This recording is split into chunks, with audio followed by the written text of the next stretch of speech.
So ఇదొచ్చేస్తే Epsom salt అనమాట. So దీన్ని cut చేస్తున్నాము. సో దీని ప్రైస్ వచ్చేసి 299 రూపీస్ అనమాట. అమెజాన్‌లో బుక్ చేసుకున్నాను. ఇది షుగర్ లాగా ఉందనమాట. సో ఈ సాల్ట్ 2 స్పూన్స్ యాడ్ చేస్తున్నాను స్ప్రే బాటిల్‌లోన.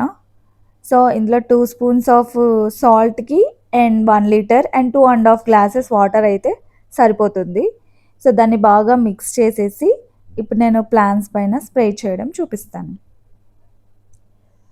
సో ఇలా ప్లాంట్స్ పైన స్ప్రే చేయాలి. సో మార్నింగ్ టైంలోన సన్లైట్ ఉన్నప్పుడు సో అస్సలు స్ప్రే చేయకూడదనమాట.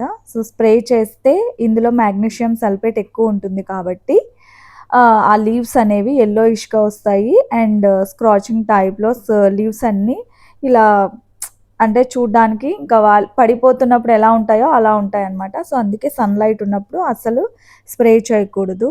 సో ఈవినింగ్ టైంలోన అండ్ ఎర్లీ మార్నింగ్ టైంలోన స్ప్రే చేయాలి. అండ్ ఎవ్రీ 1 మంత్‌కి ఒక్కసారి లేదంటే 2 వీక్స్‌కి ఒక్కసారి స్ప్రే చేయాలి. అండ్ రూట్స్ నుంచి కూడా ఫంగస్ రాకున్నట్టు కాపాడుకోవచ్చు అనమాట. సో ఫస్ట్ సాయిల్ లూజ్ చేసేసి రూట్స్ దగ్గర ఎప్సమ్ సాల్ట్ వేయాలి. అండ్ వాటర్ ఎక్కువగా వేయకున్నట్టు just Epsom salt 1 day night అలా వేయాలి. నెక్స్ట్ డే మార్నింగ్ దానిపైన కొంచెం వాటర్ వేయాలి. ఎప్సమ్ సాల్ట్ వేసిన వెంటనే వాటర్ వేయకూడదు అనమాట.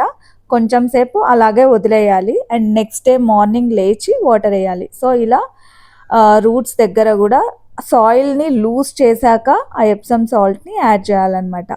సో నేను ఇప్పుడు తులసి చెట్టుకి అండ్ హైబిస్కస్ మందారం చెట్టుకి వేస్తున్నాను అనమాట. ఈ చిట్కా అందరికీ యూజ్ అవుతుంది. Thank you.